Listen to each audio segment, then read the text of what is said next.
We thought we were going to get to the rotation draft on the Thursday episode. We did not. We had a bunch of stuff to talk about. But for the Friday episode, we are going to do the rotation draft. We have 13 teams. We're going to pick 12 of them, six apiece.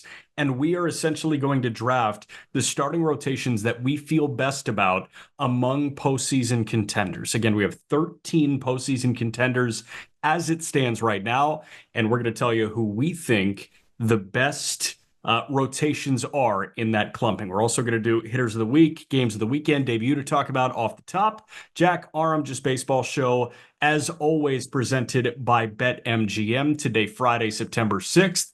Before we get into it, I do want to tell you about our friends at Game Time, because we all find ourselves in a situation somewhat similar to this, right? You see a perfect pitching matchup that you want to go to, or you see a game if you're on a road trip and it's like, hey, I would love to hit that. But then you open up the ticketing apps and prices, fees galore, all that jazz.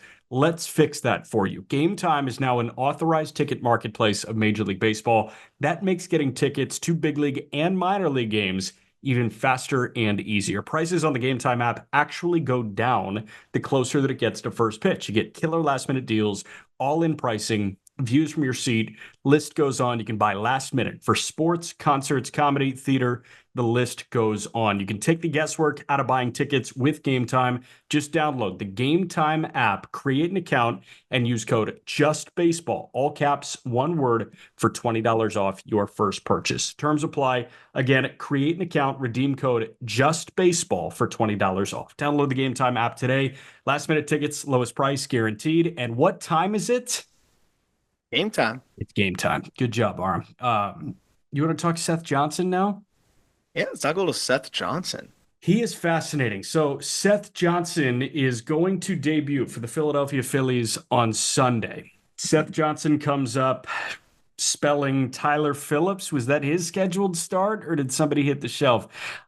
Johnson was acquired via trade from Baltimore this deadline. That is not the first time that he has been acquired via trade. Seth Johnson was originally drafted by the Rays at a Campbell, which all of a sudden is producing some dogs. You've got Neto, you got Thomas Harrington, and now Seth Johnson, who was, if I'm not mistaken, the player to be named later in the Trey Mancini Jose Siri deal, right? So he went from Tampa to Baltimore in that one, and now he was thrown in to the Gregory Soto deal that sent Soto from Philly to Baltimore.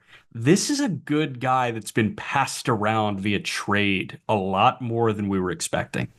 Yeah, and I think injuries and timing and 40-man situations, kind of played into that, especially with, I think, the Rays moving off of him. Typically, they're going to move those pitching prospects that they feel like may take a spot on the 40-man that don't have as much of a piece into the future, I think, as some of the others. But, I do also think that when you look at what Johnson has been able to do since coming back from Tommy John, and really the further that he's gotten away from that Tommy John, it's been really impressive. And this was also somebody that was really good, really impressive at the lower levels with the Rays before I think the injury. And then there's a reason why the Orioles targeted him. He kind of fit the bill of what they like. It's that kind of high carry fastball at the top, and they seem to really go after those guys. And Johnson is just that. But we always talk about how, like, the further you get removed away from Tommy John surgery, usually the more a guy will settle in from a command and just stuff and spinning it perspective. And that's exactly been the case with Seth Johnson. Like, since he got traded over to the Phillies, he's made 3 starts in AAA. They immediately promoted him. And I don't think it's like a Phillies adjustment thing, because I'll actually lump in 2 other starts in AA. But it was already a trend also that you saw in Bowie, where Yeah. in AA there, they've been managing his innings a little bit. He'd gone more in 4 or 5 inning pops, but now he's built up to going more 80, 90 pitches and going 5, 6 innings. But he Yeah. had started to show really good signs in Bowie. And then when they traded him to Philadelphia, I think he made 2 starts in Reading, and then he got pumped up really quickly to AAA. But in those 5 appearances in the Phillies organization, between double and triple, 3 of them at triple, 23 and two-thirds innings, a 1.52 ERA. He struck Yep. out 22 and walked just seven. But when you look at the three AAA starts, he's allowed just one earned run in 16 innings. So this is a guy that's really settled in, and I think is clearly going to fill the zone up pretty well. And it just becomes more of a question of, how do those secondaries play? The slider historically has played really well. It hasn't fully come back since Yep. he's returned from Tommy John, but I think over the last few outings, it's looked much better. The question kind of also is beyond the slider, what's the third pitch look like? But I think the fastball slider combination is going to make him a big league pitcher for a while, whether it's more of a swingman or he finds that third pitch enough to be that back into the rotation type of arm. But without a doubt, he's a great spot starter right now, and I think he can be a guy that ends up holding it down for them. So without looking, what do you think the career minor league ERA is for Seth Johnson? Man, I'm not able to see that, which is good because I actually have no idea, and I wanted to give my best guess. I'm gonna go with like a 3-1. A 2.7. Wow. I almost went 2.8, and I thought I didn't want to do the thing where I undershoot it and then it Right. just ruins your point. And it felt too aggressive. Did it not? Like a 2.8 is like, oh, there are very few guys that have a 2.8 ERA. And the guys that do have a 2.8 career minor league ERA are top 100 prospects and guys that we're raving about. But Seth Johnson, I know it's been, separated by Tommy John surgery and a COVID-19 pandemic, but 236 innings at a 2.7 ERA in the minor leagues. And that's what Tommy John sprinkled in there and a COVID canceled season sprinkled in there. This guy has rolled with the punches and he's been a good minor league performer level by level. And now he has the chance to show it for the Philadelphia Phillies. And listen, like, did they just extend Christopher Sanchez? Did they just extend Aaron Nola? Did they just extend Zach Wheeler? Do you have another year at controller Ranger Suarez? Absolutely. The 5 spot will, in all likelihood, be going to Andrew Painter whenever he's back on the mound and ready. But in the meantime, you have the opportunity to build yourself up. And hey, he totally has an arsenal. You're saying the fastball slider combo can play in the big leagues for a long time, whether it's as a starter or a reliever. He can build himself up to stay on that big league roster as a reliever, or third time's the charm and you get traded and you get to go flourish as a starter elsewhere. Like, this is a good opportunity for Seth Johnson. Well, and we talked about it the second the trade went down, that it felt like he was the insurance policy that they probably knew they were going to need at some point down the stretch here, that they were hoping Mick Abel would be able to blossom Yep. into this year. Yep. And I think they were probably hoping going into this year that Mick Abel would be more than that, right? That he'd be a guy that could actually grab a rotation spot when they needed it and be, a flash that mid rotation upside. It's been a really frustrating year for their former first round pick in Mick Abel. And I think it's even more evident, one, that they went out and traded for him, Seth Johnson, but two, the fact that, he got promoted here because he should. He gives them a better chance to win the ball game on Sunday when he makes that start than Mick Abel would have. As Abel continues to battle command issues. Johnson's going to go up there, and I hope he doesn't walk a bunch of guys after I said this. Happens sometimes with guys making their debut and nibbling. But Right. the general idea is Seth Johnson's going to go up there, throw strikes, has 2 big league pitches, and can survive and battle. Whereas Mick Abel, he might not get out of the first or second with the way he's looking right now. I think he walked 5 last time he was out there in AAA. So it's not as much to knock on Mick Abel, but it's more to just say, like, there's a reason why they went out and got this guy, and here's a perfect example of when they can plug him in here, and he's got a chance to give him 5 quality innings, I think. It can also kind of be a knock on Mick Abel because he just has not been who we were hoping he would be and who we were frankly expecting him to be by this point. Mick Abel he's not old, but he's getting older. Like, he's spent enough time in the minor leagues to figure out what a semi-finished product of Mick Abel should look like, and we're nowhere close to seeing it. Like, he's been one of the more disappointing arms in minor league baseball this year. I think without a doubt. I don't know. I Is there anybody more disappointing? Right? Yeah. I say I'd struggle to think of someone that's been more disappointing, man. I don't know if there is. Just because we were excited, he showed some good things in spring training, and Yeah. the talent has always been there, and there's been so many just electric flashes. He's 6'5", he looks the part, Yeah. and there just hasn't really been anything there for him this year in terms of the command, in terms of the secondaries. Like, you could say Connor Phillips, but I think Abel just comes with so much more pedigree, and Yeah. I think has a lot more upside as this, like, full arsenal, come at you with all these different pitches type of guy. And he Yeah. does have all these different pitches, just none of them are strikes right now. Connor Phillips, the Reds, is a good shout. I would also say Tiedemann, Ricky Tiedemann of the Blue Jays, but that's because For he's health been reasons. unavailable. Yeah, like Mick Abel has been on the mound. He's just been underwhelming. So I think Connor Phillips of the Reds is the other good answer to that question. But Mick Abel, because he's got that first round pedigree, I'm with you. I think he's been the disappointment on the mound of the minor league season. But we're gonna get to the best arms on the mound here now. And we're going to do our rotation draft. We've got 13 postseason teams that we are going to snake and take six apiece. So one team is going to be left off. And the list of teams that we are picking from, the list of starting rotations that we are drafting from, the Dodgers, the Phillies, the Brewers, Padres, D-backs, Braves, the Mets, the Orioles, the Guardians, the Astros, the Yankees, the Twins, the Royals. So every team that is in the postseason conversation right now, I did not include the Chicago Cubs. I feel okay not including the Chicago Cubs. How do you feel about that? Uh, Should we where include are the the Cubs Cubs? at exactly? How many games? I Let should me have that pull it in front up. of me. In the wild card standings, the Chicago Cubs are 4.5 out. I mean, they're not going to get picked. It's funny, isn't it? Baseball nuts that team that just threw a no hitter, like we're combined no hitter. We're not going to wouldn't have been drafted probably in this anyways. So, I mean, I think it's valid to leave them out. I mean, it's yeah, they wouldn't have got picked anyways. I feel like Yeah. so. They're the I only think it makes team, sense. they're the only team that is within 5 games of the final wild card spot that we did not include. Everybody else, like you've got what, Kansas City and Minnesota sharing the final wild card spot, and then you've got the Red Sox 5.5 out. So we didn't include the Red Sox. You've got the Cardinals 5.5 out. We did not include them. So we're not going to include the Cubs either.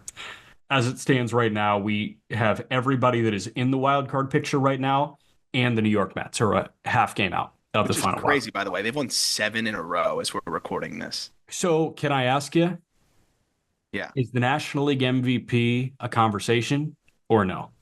God, I know I it's can a already tough one, and it's the I can already question hear for baseball. the Dodgers fans coming at our heads here. I think two things can be true here.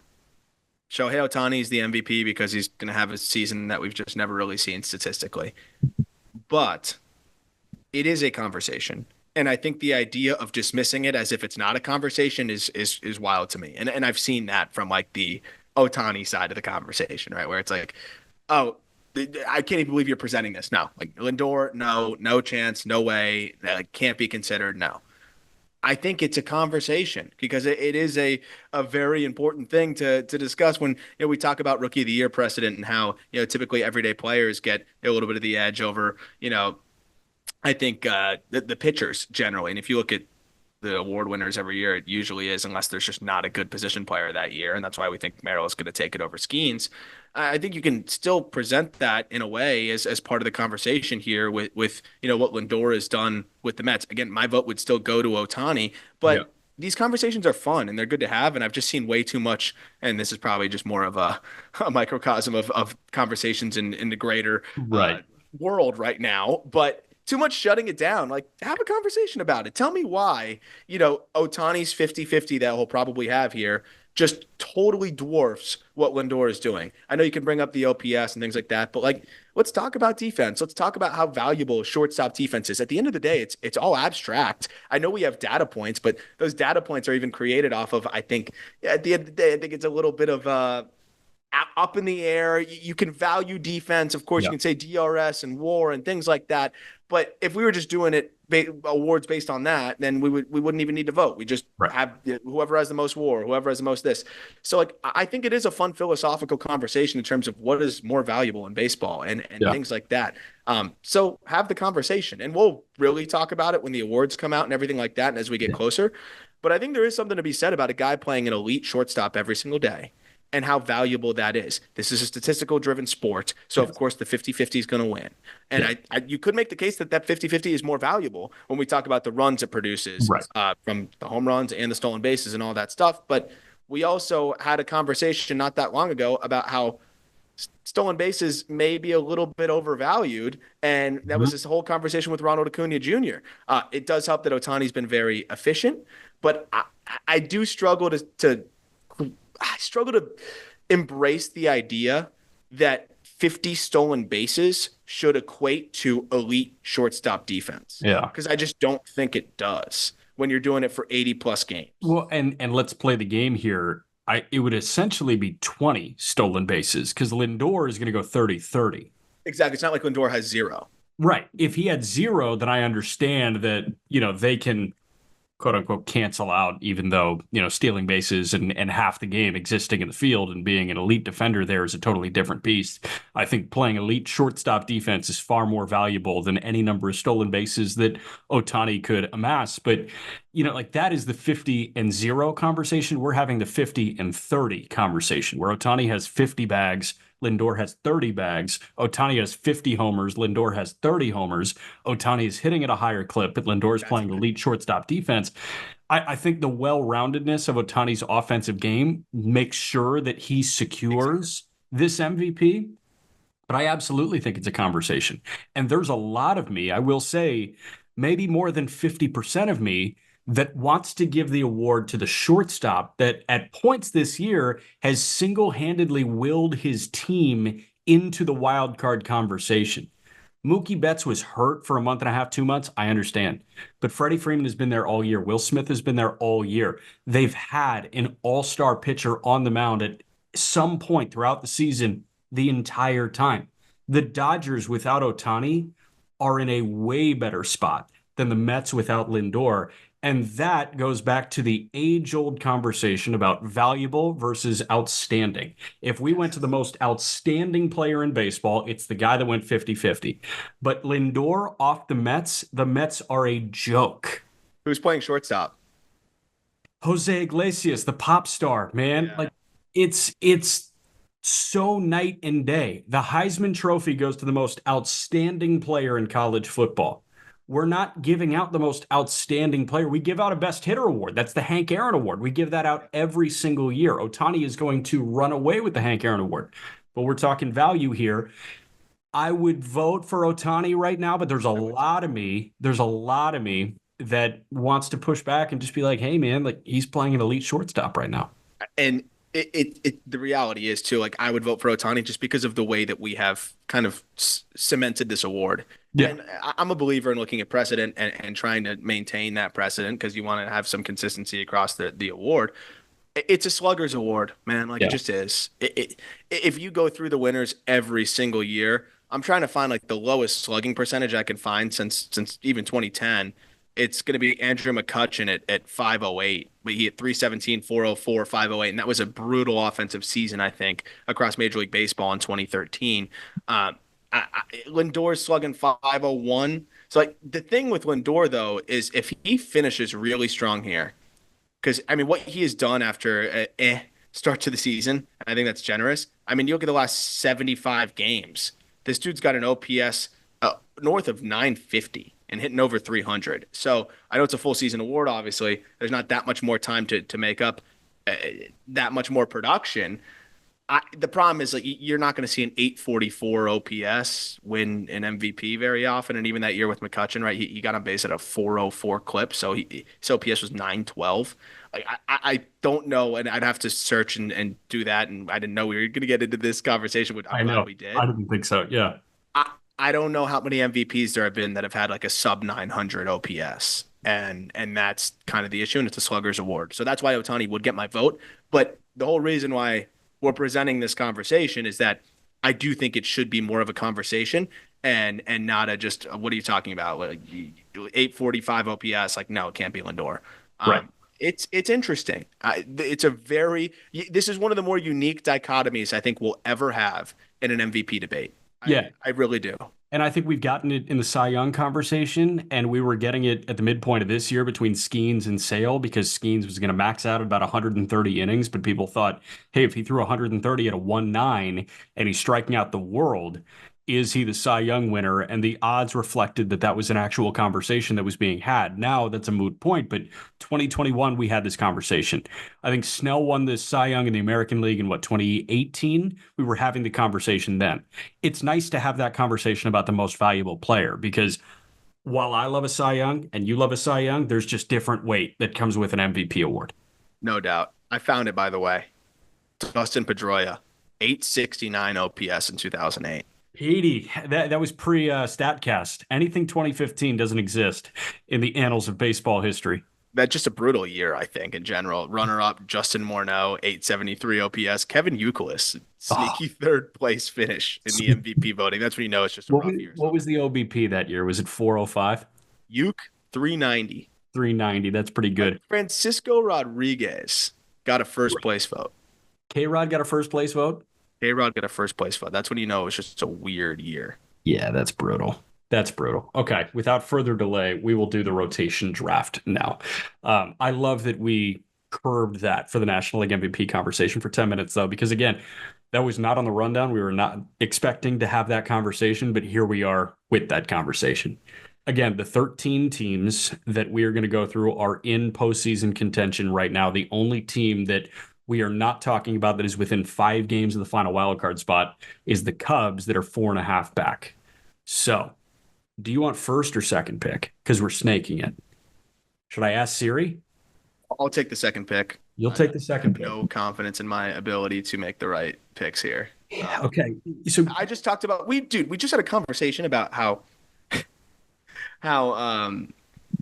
Verlander like may get cast aside. Like yeah, could it that was more presented by me in favor of a rookie who proceeds to give up how many what was the final line? I think it was 8 earned and got 2 outs. 9 earned, got 2 outs. I think 9. Was that what the final line was for him? Yeah, I think it was in Cincinnati, or it was in Cincinnati. I know that. I think it was 2/3, 6 hits, 3 walks, 9 earned. Yeah, I mean, right after that conversation, that's what Arrighetti does. I know some people were in shambles because it's like fantasy playoffs, and with the way he's shoving, you're probably throwing him right in that lineup and not thinking about it. And that's how. I mean, it's hard to throw there. Anyway, I don't mean to digress, but you should go first.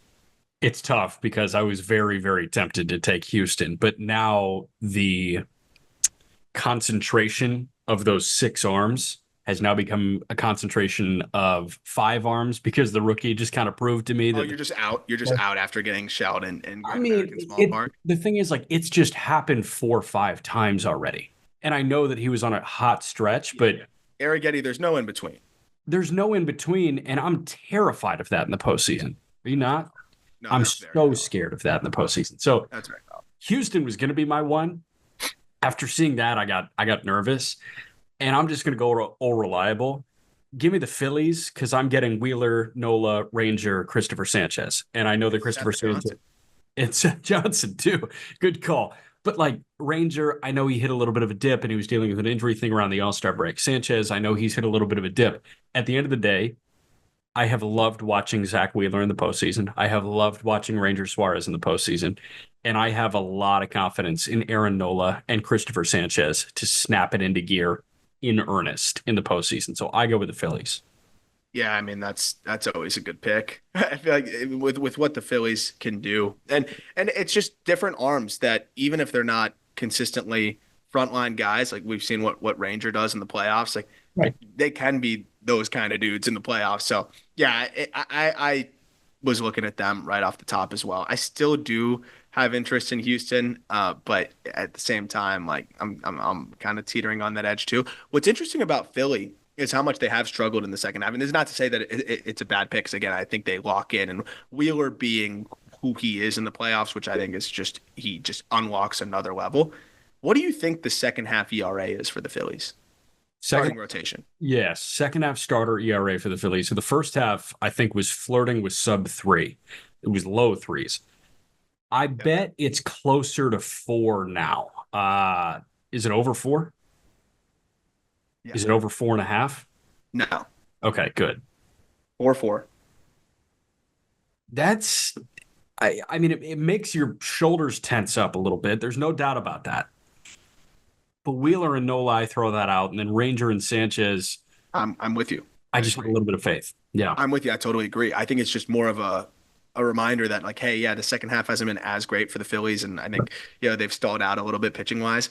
I have all the confidence in the world that those guys are going to lock back in, and that's why I'll never doubt that pitching staff or that team. And it'll be fun to see how they kind of settle in there. For me, it's kind of a similar like old reliable type of approach here, I think. I probably got to just play it safe and go with the Mariners, right? Mariners are out of the conversation, Oh man. yeah, true. True. They're out of the Damn, dude. conversation I use them entirely. every time. Seattle's 5.5 out. Ah, forgot about that. Uh, I might have to just go with the Astros here. Understood. Hunter Brown in the second half, a 1.85 ERA, Mhm. 48 and two-thirds innings, a 1.85. Framber's back to Framber. Like Yes. that's the big thing for me. If Framber's and we talk about postseason performers, when Framber's Framber, like he performs a 2.08 ERA in the post or in the second half so far. Those two developments alone are crazy. And then with what Kikuchi's been able to do, and now I am a little concerned about Arrighetti, but we're talking about it's kind of like the okay, well you have Verlander as well, and then if Verlander is really struggling, you still do have Arrighetti, And you have I, Rendell Blanco. Like and you he's have the Ronel forgotten Blanco. man. Yeah. Yeah, so I'll go with Houston. I don't know if it's as much upside because I do have some concern that like teams may start to adjust to how Kikuchi's attacking now because you have to think about it also you're getting those game plans from your hitting coaches and from Yeah. the people that put those together for your big league clubs. And those game plans that teams have been getting have been based on prior data. No, you have to Now throw out the scout. You have to throw it out entirely. he's throwing totally different. He's using Yeah. different pitches. He's pitching to different locations. So Yeah. you're going out there and you don't really have a scouting report. It's like the first time you're facing him. And really, it's like a guy that just came up. So not to say that Kikuchi's going to just hit a wall outright, but I do think that there is going to be an adjustment back now that we're going to have 5, 6, 7 starts where teams are going to be able to game plan now for this reinvented Kikuchi. Still, I think this rotation is too solid. So I think it's higher floor per se potentially with some of these other guys, but I think the ceiling of a Wheeler and you're talking about Nola and what you're going to get from Ranger and what Sanchez has flashed is it could be just immense. Yeah. Aram is going to pick again in a moment. Before that, though, quick break. What do we got? So I took Philly 1. You took Houston 2. You pick again at 3, and then it's back to me for 2 picks. I just know that I'm going to get roasted in the comments for like missing an obvious pick here. Um, so there's a couple I'm teetering between, Yeah. but I it's funny just in terms of performances in the second half. Do you know what starting pitching ERA like what team has the of that is available now and is a Yeah. playoff team? Do you know the team that has the highest or the lowest, excuse me, starting pitcher ERA? So I feel like So Houston crossed out, and actually Detroit is number 2, which is crazy. I love Crossed them out. Who do you think number 3 is in Major League it. Baseball? So I think it's going to be something funny and like kind of stupid, and it's going to piss me off. It's Milwaukee, is it not? You got it. Yeah. You can't do You got it. You It can't is do Milwaukee, which is really funny and stupid and pissed you off. So you nailed it. it. Uh, I can't go Milwaukee. Can't do it. Do it. I can't, Kansas. I just don't trust those Kansas City Arms in the playoffs. Maybe that's an indictment on myself. I know, but dude, I really like them. They are fun. They are interesting. They are throwing well. I'm going with the Braves. Yeah. Give me the Cy Young winner. Give me Spencer Schwellenbach, who is a dog. A Hmm. dog. I mean, it's so fun watching him develop from what we saw at the lower levels of the minors as a converted infielder and doing what he's doing. Like, I might be silly. I trust this guy. Like, Yeah. I trust this guy outright. Like, I'll put him in a big spot. I don't care. I'll die. I'll fall on that sword if I'm Snitker. And then Reynaldo Lopez back. I think looking solid. We're not even mentioning Max Fried. Like, I know. if Fried can be anything close to Max Fried, then I feel good. And then your insurance policy is Charlie Morton, who been there, done that times 1,000. I feel like I have enough of an insurance policy here. And then you also have the Smith Shavers, Bryce Elder. Like if everything falls apart over these fast next few weeks, but I feel really good about a Sale, Reynaldo Lopez, Max Fried, Schwellenbach type of rotation the rest of the way and in the playoffs. Yeah, it's fun because like your contingency plan is the Greg Jennings of baseball, like working on a broken fucking leg, which is awesome. I've got 2 picks now. I I'm not shocked that the Dodgers fell this low, but I am going to take the LA Dodgers. And we don't know what Clayton Kershaw's big toe is like. We don't know what Yamamoto's shoulder is feeling like. But Yamamoto has made multiple rehab starts in AAA now, and Yoshinobu Yamamoto would be in line for a postseason start. Tyler Glasnow has had some hiccups in his ramp-up process since landing on the injured list. I'm banking on Glasnow being back for the postseason because that is the lone priority for the LA Dodgers. It's get Yamamoto, get Glasnow back for the postseason, and hopefully you get Kershaw back. The numbers that they have, the quantity of guys that they can turn to is astounding. You have a healthy Yamamoto, a healthy Glasnow, Jack Flaherty, don't forget, Walker Buehler, don't forget, Gavin Stone, don't forget, Bobby Miller, don't forget. And I know Bobby Miller got hit very hard in Anaheim on Wednesday. Even if you leave Miller out, you don't need him in the grand scheme of this, man. Like if they ran out a postseason 4 of Yamamoto, Glasnow, Flaherty, Buehler, and had Stone ready, that it's scary. And they can snap in, and we know that Walker can snap in. Glasnow, I'm curious. Yamamoto, I'm very curious. There's just a lot of star power here. It's one of those where like, yeah, some people might say like, yeah, how do they slip here? Because I think the Flaherty addition obviously makes it a lot easier to grab them as well. And yeah, just really helps give them some continuity in this rotation. And we just talked about how Walker, how much better he's looked his last 2 starts, and it seems like he's really settling in. And I love the Gavin Stone insurance policy. But yeah, the thing that made it difficult for me, like I would have taken him with the next, or the Dodgers with the next pick too.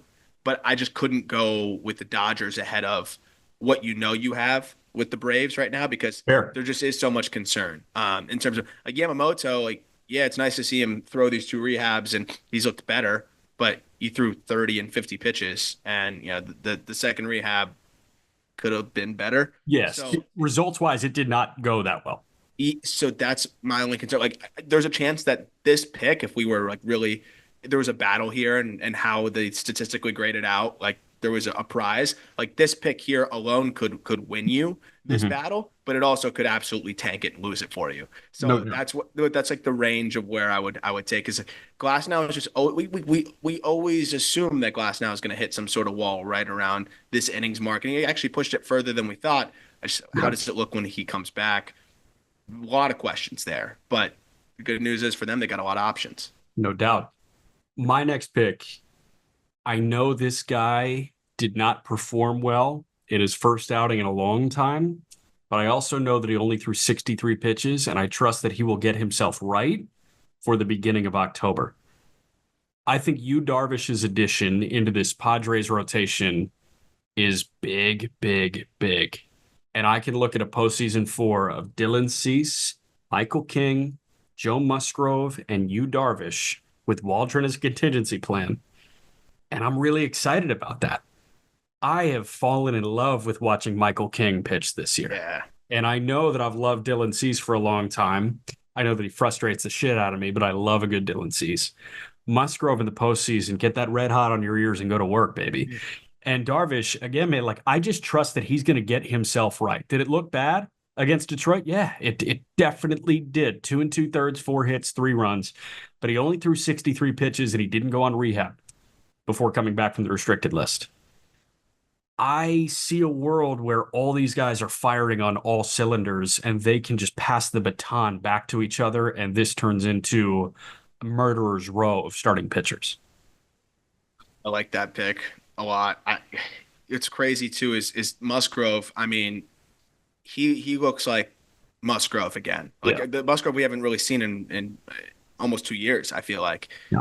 Coming back now, he's throwing harder. He's got a better feel for everything. There was some conversation as he was coming back that like seems like things kind of clicked physically for him, and he seemed to figure out how to get himself back to where he wanted to be, and you're seeing it here. So that's another one that I was hoping would slip to me because I really do like what they've got going there, and I think it's a good enough stable. Assuming Darvish, he didn't really get to rehab too much, they kind of threw him right back in, which is fine. Like assuming Darvish gets anything close to where he was before, that could be a rotation that can win the World Series. But even if he doesn't, like they can survive through the playoffs without Darvish really in a major role for them, which I think is pretty crazy. You get two picks, man. Rip it. Can we update for the listeners and myself what teams are left? Yes, I've got one note working. I also have Mostly for the listeners and not for me. I have three columns working on OneNote right now. So I took Philly first. You then took Houston second, Atlanta third. I then took the Dodgers fourth and the Padres fifth. So the teams available, you have four picks remaining. I have three picks remaining. The teams available are the Yankees, the Royals, the Orioles, the Guardians, the Twins. You also have the D-backs, the Brewers, and the Mets. I'm not gonna pick the Brewers just on the fact that I want to see how long it goes until you just have to pick them. You want to see me take them. I understand. Yeah, just well, or not. Maybe I'll let them fall into my lap later because you'll be too stubborn and you won't lean into it. Yeah. So we'll see. We'll see how I approach this here. This is where I think it gets pretty difficult. 'Cause I think you can go a few different directions, and it also becomes kind of like a battle of health, right? Like Mhm. I feel like that's a huge part of this equation here. And like when I look at Baltimore, we'll talk about it once they eventually get selected. Like, how concerned are you about what Corbin Burns has not done lately? Pretty. Or like it's pretty bad timing, no? Yeah, it's really bad timing. I'm pretty concerned. And I don't feel great outside of that. Like Povich, by the way. Ooh, that was Yeah, fun to watch. against the White Sox, although the same team that racked Albert Suarez for six earned. You know what? Give me the Royals. Yeah. Give me the Royals.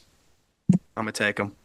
Like at a certain point, I think you just can't doubt these guys. And I haven't. I don't think we give the pitching side enough credit. Like this lineup, we talk about it. Lineup is not great, very top heavy. The Hmm. reason why they're in this thing is the rotation, right? Like it really is, and Bobby Witt Jr. of course, but the rotation, the bullpen could even be a lot better. What this rotation's been able to do for them, I do think a big part of the value of this rotation has been the innings. When you've got Seth Lugo on pace for 200, you've Yeah. got Cole Reagans at 161, you've got Michael Wacha at 144, and Brady Singer at 158. Like that's a big reason why I think this team has been so solid, and that doesn't mean really shit in the playoffs. Right. Um, oh, great, he's eating innings. Who cares? Yeah, that's But awesome. Oh, he got us through seven, a four-run ball. yeah, like it's not great. That said, like I think Seth Lugo has thrown as well as just about anybody in Yeah. baseball this year, beyond just the fact that he's eating these innings. You know, when Reagans is on, he can dominate. And Waka has just been kind of like Waka or Singer have both kind of been that walking quality start. And I do They've really both like been Marsh. really good in the second half. Waka? Waka and Singer have both been really good. Waka's been one of the better pitchers in baseball in the second half. Singer's been damn good too. I know you just mentioned Marsh, but like, don't forget about Michael Lorenzen either, dude. Like, Yeah. So you got two solid insurance policies if anything happens. So I feel good about the Royals at that spot. okay, yeah, I had them at the top of my big board in terms of remaining. Like, you've got the bottom ticker on the ESPN draft coverage. They were number one in terms of best available. Um, my new number one best available. I'll be really excited if they fall to me, and I feel like you may not be. You may not understand my excitement if they fall to me. Okay. So you don't want to. I'm going back to back again here, right? You're going back to back. It's just- So again, the team, I'll yeah, I'll, you know who you're going with? I'll go upside. They haven't been performing well. I'll go just talent, pedigree, upside. I'll go with the New York Yankees. Okay, I'm pissed. Yeah, that was number one on Yeah. my board. I like. Come on. Is Garrett Cole 100% Garrett Cole right now? Probably not. But this team is one of the best in baseball right now. And I know they're like a half game out, but they've been pacing baseball and wins for much of the year. They're going to make the playoffs no matter what. Of course, they want to win the division, but I think there's a level of Cole probably wanting to pace himself a little bit, and I'm imagining an adrenaline-filled Cole in the playoffs. He's going to empty the tank, man. Like he's gonna let it rip, and I think that's going to elevate him a little bit more. Rodon, flip a coin, but the difference is when it lands on the right side, he can win you a ball game. Stroman is going to always give you a shot, and Luis Heel, we'll see. It's kind of flip a coin as well. A slept on aspect of this whole thing though is Clark Schmidt, and Schmidt was looking really solid before going down, and he's supposed to make his first start back on the 7th. Guy was thrown to a 2.52 ERA through the first 60 innings of the season, and I don't know what it's going to look like when he comes back, but it just is another iron in the fire there. Because we're talking about some volatility in this rotation. Well, okay, you have another iron in the fire. That's the best way to hedge volatility is more options. So I think the Yankees have, of course, the top end talent where if Cole's pitching to the best of his ability and Rodon's pitching to the best of his ability, I mean, those guys can shut it down, especially Cole, obviously. But I think even a Stroman, a Cortez, a Heel, a Schmidt, like pick the guys that are trending the best out of there, and you could throw Rodon into that conversation too. And I think you could put together a pretty good postseason rotation. Can I tell you, and I mentioned this last week, I think Stroman is a lock to be in that postseason rotation. Yeah. He seems like he's still rising to big moments, and I think he can continue to do so. And I know that he lives for the big moment, and I know that you know that he lives for the big moment. Well, I wouldn't know. I can't see that. He likes proving the haters wrong. The problem is the haters have a tough time knowing when they're being proven wrong. Yeah, That's yeah. fair. I would love to, I'd love for him to dunk on me, but I can't see it.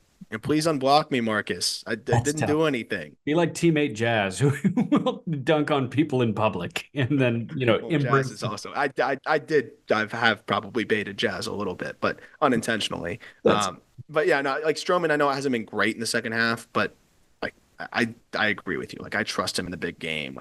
yeah. He's built for it. He's another guy that rises to the occasion. I feel good about where I'm getting the Yankees here. Height don't measure heart, baby. No. I've got I've got back-to-back picks. I go with Arizona here, and I get Zach Gallen, Merrill Kelly, Brandon Pfaadt, Eduardo Rodriguez, Jordan Montgomery, Ryan Nelson. If I you know, turn the air conditioning up in that stadium, oh, dude, if it's not a Jamon's jungle in back. there, Jamon is so there, man. I like what Jamont brings less than a year removed from a World Series win. Valid. I don't know if he's going to be in that rotation. I love what Gallen does at the front of that rotation. I love what Kelly brings in terms of age, in terms of experience. I love what Fott brings as it pertains to postseason excellence last year out of freaking nowhere. Maybe he captures that energy again. And Erod is like house money. And then Ryan Nelson, don't forget about Fastball City here. He's been great in the second half overall. There's a lot of depth in this D-backs rotation. And that's why I side with them, because they have a frontline guy in Gallen, and then they have depth out the ass to follow him. I like that. And Gallen just dominated. He was no hitter through six last night. Yeah. Nelson, dude, Nelson's been better than Gallen in the second half. A 2.88 ERA over his last 9 starts. Yep. So I mean, yeah, that's another solid one. And there's another one that rotation that probably hasn't performed as well as we would have liked to see this year. Yeah, because of just how much money that they've invested and what we saw from Erod and Jamont last year. But you could still dream on a lot there if something clicks down the stretch, and they still already have the guys that have done it. And Fott did it last year as well, even though it hasn't been a great second half for him. Like he's kind of, even though it's only his second year, been there a little bit. So I have confidence that he can snap it into gear a little bit. I'm going to do it now. I'll take the Brewers here. Aram, did you know that Tobias Myers has a 2.27 ERA over his last 15 starts? Yes. Our friends at Cespedes Family Barbecue tweeted that out, and you politely mentioned me in the comment section. And I said, just have to see it 7 to 10 more times. Yep. Valid. You probably will. Right. We're hitting a point, I think, in this clumping where I can pinpoint flaws in every single assortment of starting pitchers. And at the end of the day, dude, the Brewers have been sticking it to me for the last 3 months. And I, at some point, need to wave the white flag. I don't think this is entirely waving the white flag. I could have taken them earlier, and that would have been waving the white flag. But I mean, them having the 9th best rotation in the postseason, I'm fine with that, and I'll swallow the stubbornness and I'll eat it. But man, Freddie, Colin Ray, Tobias Myers, DL Hall going seven shutout was so massive for this. Crazy. I would not be taking them if DL Hall did not go seven scoreless because I would be Really? looking at, yeah, I'd be looking at a Another iron. Savali or Frankie Montas start. And I'm Yeah. so out on that. Yeah, I'm good on the Frankie Montes start because that's not an iron in the fire to me. That's just like a, No. oh shit, we got to roll somebody out It's there. damn, we're But paying him yeah, how many $1 million? yeah, when DL is on, like you can shut it down. Yeah, So I like that. It's another option in there too, and it's good timing to get him back up there and see what you got because great time. you also know that even if he's not in that postseason rotation, I know this doesn't help in the draft perspective of what we're doing here, Yeah. but you do know that like that's a guy that really thrived in a relief role, and you could use him there. So that is a fun development for Milwaukee in general. So, quick yes or no question. Do we see one of Jacob Mizorowski or Craig Yoho before the season's over? I'm gonna say Because neither is on the 40-man roster. I don't think either is eligible for the postseason roster now. you said quick yes or no question, and I think that Yeah. is so. I think Yoho's a no. From what I Yoho's. saw, so nasty by the way, but just not ready. Mhm. I think we could see. I think yes on Mizorowski. I think we see him. Yes, on Mizorowski. Yeah. He gets a taste. He's not going to be on the postseason roster, and then he's. Or he's just so freaking yeah. Well, what's the cutoff for postseason roster? That would be I think we've already passed it. uh yeah. If you're not on the 40 man, yeah. Yeah. So yeah, I still think it would be a good opportunity to get him up there and just get him some opportunity to just pitch on the big league level and see what he needs to develop and see how big league hitters respond to some of his stuff and preserve some of your bullpen arms. But I do think we see Mizrowski a little bit down the stretch here. But they can also buy the additional year if they don't do it, and then they delay by 3 weeks next year. Yeah, well, if they time it perfectly, couldn't they? Yeah, where he gets up for a little taste and Yeah, then he goes down and he's not on the team to break camp. Yeah, there's a way to go around it. there's a way, and I'm Tampa did it with Junior Caminero, so yep, they can do it. yeah. All right, we have four teams remaining that are available, three spots, and Aram gets the next two picks. The four teams remaining are Baltimore, Cleveland, Minnesota, and the Mets. I couldn't let the Brewers fall past any of these four. Like the Brewers are, just an objectively better spot than these four teams. Again, Baltimore, Cleveland, Minnesota, and the Mets. Baltimore, Cleveland, Minnesota, and the Mets. Could you imagine if the Mets got Kodai Senga back? Yeah. Team would be cooking with gas. Like Yes. the fact that they're getting quality starts feels like every day from like or every fifth day from like Sean Manaea and David Peterson and Luis Severino. It's wild. And like we're But amped for Paul Blackburn to be back from his rehab assignment. I can't do it. I can't. I just can't do it, man. I can't. The Christian Scott could be back. Like I don't think I can do it. Um, mm.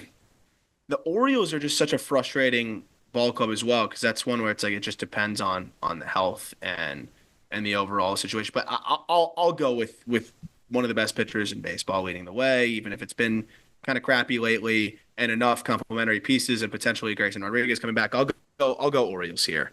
This is just I'm going with the talent, right? Like you got Corbin at the top, who even with this slump he's in has a 3.19 ERA, and I'll just hope that he locks back into the postseason.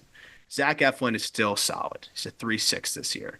And then you hope you get G-Rod back with the lat discomfort. I don't know what the latest is there, but hopefully get him back. Albert Suarez has been solid for most of the season. And then Cade Povich is coming off of his best start of really his career, I think. Maybe he had some nastier starts in the minor leagues and Double A or whatever, but I mean, in terms of the big leagues, just pure dominance from Povich last time out. So that's an interesting development too, because we know he's got good stuff. And then you got the alternative like Dean Kramer to mix in there as well. So I'll go with the O's.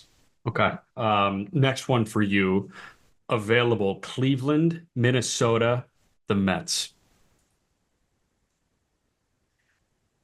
Oh man, Cleveland, Minnesota, the Mets. Minnesota's a tough one. Very. Cleveland's they're all three of these are very tough. Yeah. I wish I knew. Tell me after I make my selection of who you were hoping I would select. Yeah. But Man, this is so hard.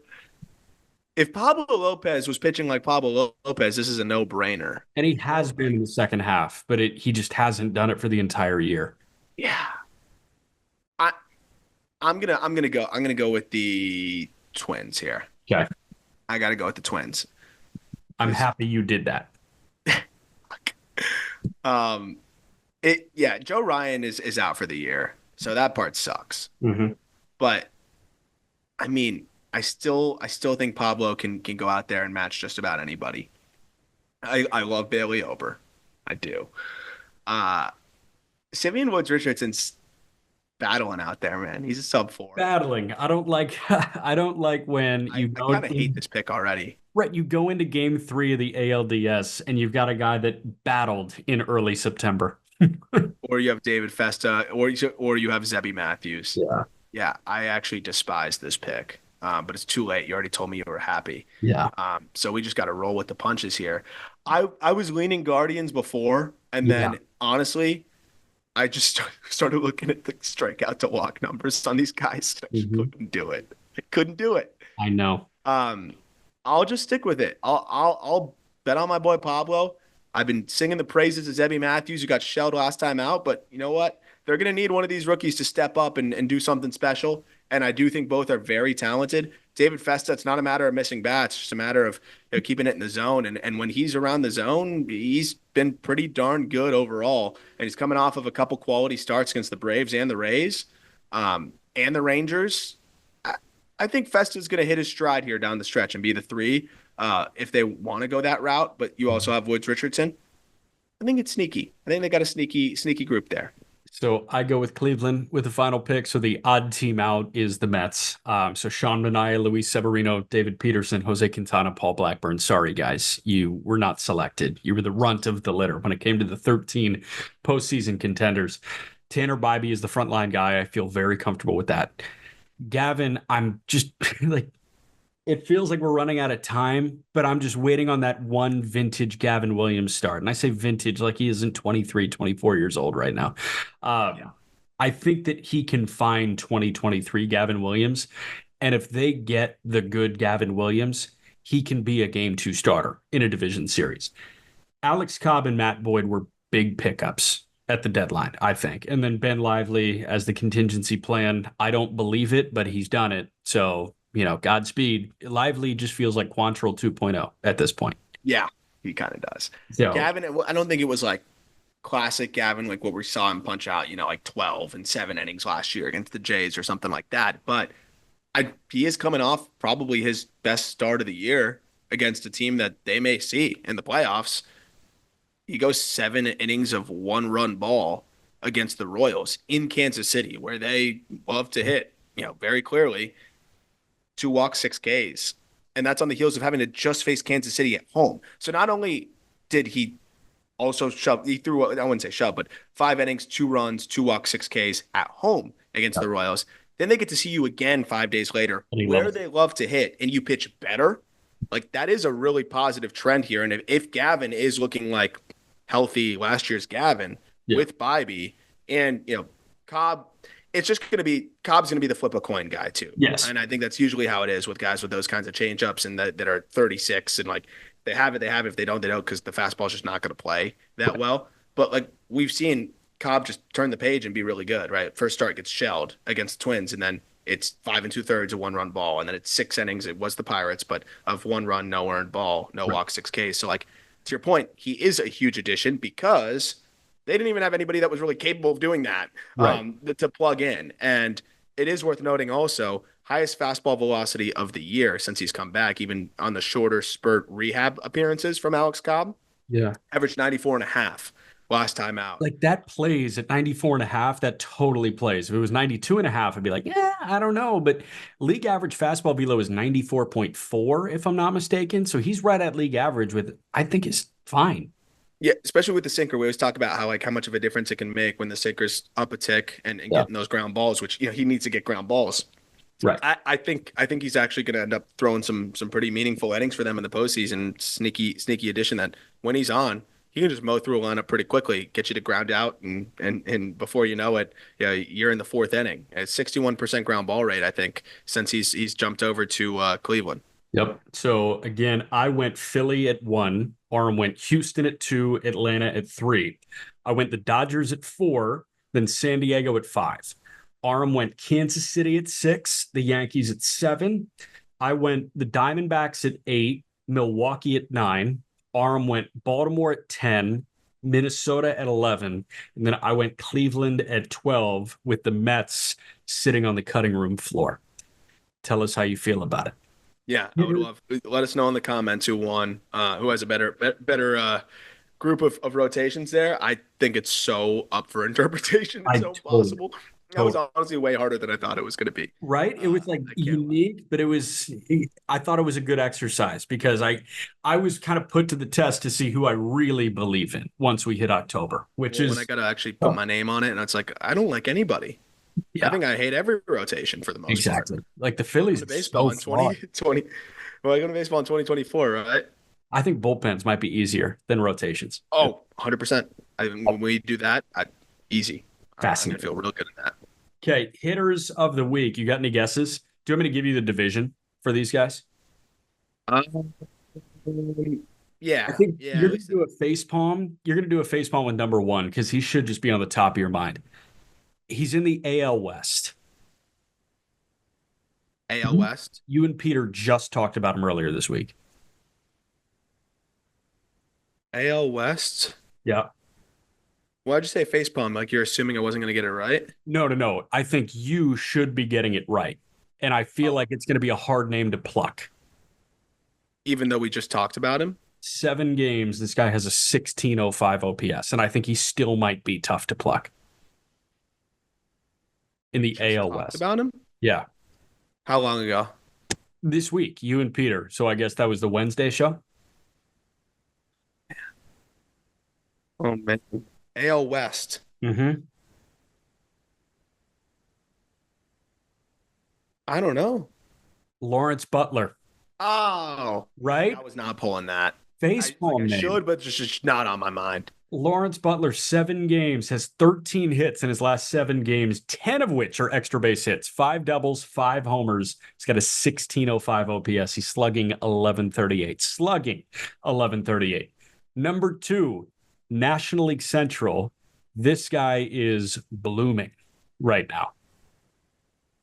National League Central. And it Oh, has Chorio. Chourio, Jackson Chourio in 7 games this past week, 8 extra base hits, a 1407 OPS. That's a fun He's one too. fully blossoming. Like it's happening. It's happening right now. Number 3 is NL West. Older guy that's happened to run into 4 homers this week. Older guy that's happened to run into 4 homers. You couldn't have made that sound worse for him. Uh, NL West. Not happened to. He's been better in the second half. He sucked in the first half though. NL West. Sucked in the first half. Define older. This guy is 33 years old. Suarez. Eugenio Suarez. Eugenio Suarez. Eugenio Suarez this past week, 7 games, hit 375, 4 homers, a 1391 OPS. He's This been really next, solid in the second half. yeah, right. This next guy, I'm forgetting what he did. He chirped somebody. AL West. He chirped somebody and he was just kind of dorky. And it's like, who are you, pal? I'm blanking on who exactly he chirped, but this guy has an OPS firmly over 1300 at this point. AL West, you said? AL West. AL West. Irrelevant. Irrelevant team. A's again? Nope. They're relevant now. I would say they're very relevant. They're fire. So Angels. Angels. Taylor Ward. Taylor Ward. I don't even know what Taylor Ward chirping somebody looks like. Taylor Ward chirped somebody, and I was like, what are you doing? I'm blanking on the context. I'll find the context at some point, and I'll text it over your way. But 6 games for Taylor Ward, 4 homers at 1381 OPS. Staying in the AL West with number 5, a super relevant team that we just decided. So the A is the most relevant. Who else is? It's not Rooker. It is. Oh, this guy is crazy. Brent Rooker, 7 games, hitting 481 with a 1311 OPS this week. Guy's different, man. So the top 10, Lawrence Butler, Jackson Chorio, Eugenio Suarez, Taylor Ward, Brent Rooker, Freddie Freeman is 6, Kyle Schwarber is 7, Garrett Mitchell, 8. Garrett Mitchell's last 7 games, Whoa. 1304 OPS, pair of triples, pair of homers. Ooh. Dansby Swanson, number 9, and JJ fucking Bleday, 10. The A's have 3 of the 10 hottest hitters in the last week. It seems like a really good time for baseball to be building in Oakland. They should probably pour some money into a new ballpark on the water in Oakland, right? Yeah, would make sense. It seems like they're trending towards, dude, if they were still like 4 years behind in this whole plan to move to Vegas, Fisher would be trying to figure like what you weren't supposed to get prospects this good. Right. Yeah. Like look back at what you saw what we did in the Matt Olson deal, Christian Pache, that the headliner, do that. Like Yes. these guys cannot be good for us this soon. It seems like it's going to be too late, but I mean they really have some great building blocks, and it's been cool to see that solidify. And that's what makes it even more frustrating. Is I do think like if they were still playing in that miserable Coliseum that Fisher wants to see legitimately fall apart mid game. Yeah.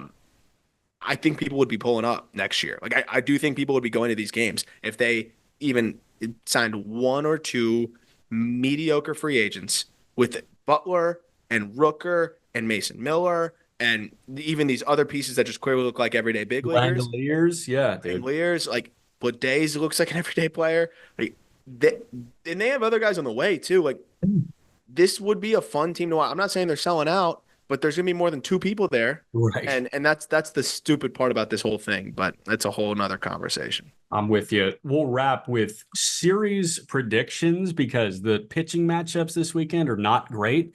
I'm just going to give you some series that stand out, and I want you to pick a winner over the 3-game set. Fair? Let's do it. Guardians, Dodgers in LA. Who's throwing for the Dodgers? Game 1 is Boyd and Knack. Game 2 is Cobb and Stone. And game 3 of that series is Gavin and Flaherty. Playoff preview right there, huh? Mm-hmm. World Series preview. Mm-hmm. Oh man, give me the team that just hits more. Give me the Dodgers.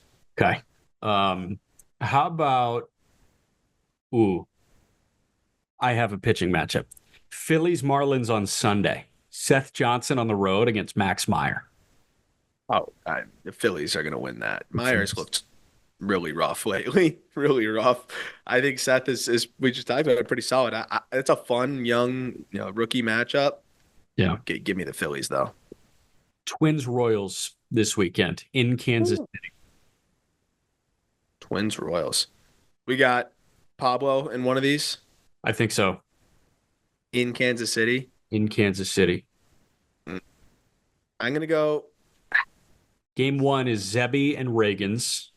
Oh. Game 2 is Ober and Marsh. Game 3 is Simeon, Woods, Richardson, and Waka. Wow, if this could somehow be 1.5 each, I would take it. 4-game, it would be a split. I'll go. Man, that is a good matchup. I'll go Royals because they're at home, but I think it's going to be a really good series. I think that might be the best series of the weekend in terms of just close ball games. That's a really good series. The other really good series, Yankees Cubs at Wrigley. These Cubs can't be stopped right now. Game 1 is Heel and Jordan Wicks. Game 2 is Clark Schmidt and Assad. Game 3 should be Sunday Night Baseball. It is not. It is Cole and Tyone. Ooh. Cole and Tyone. Tyone revenge start here.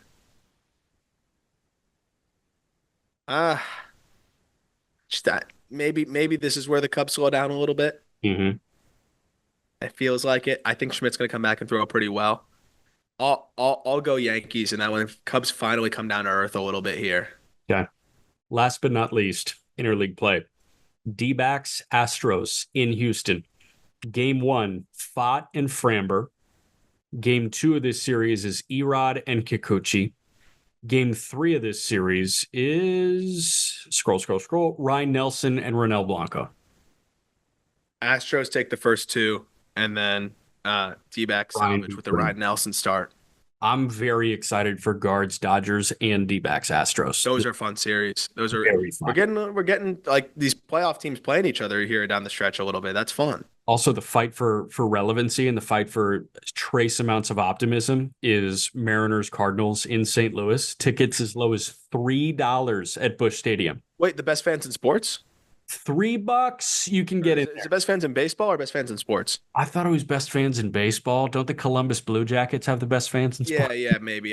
So they always say best fans in baseball, and I'm not trying to knock St. Louis Cardinals fans. I think they're phenomenal. I think they're among the best fans in baseball. But I think if you're going to be slam dunk best fan in baseball or best fans in You baseball, shouldn't be able to get in there for $3. I don't know. I might be wrong. Like this is totally based on anecdotal like evidence, but I've been to some San Francisco or watched some San Francisco Giants games where like they're very out of it, and I just feel like they're packing it in a little bit. Mm-hmm. I understand the weather's a little different, things like that.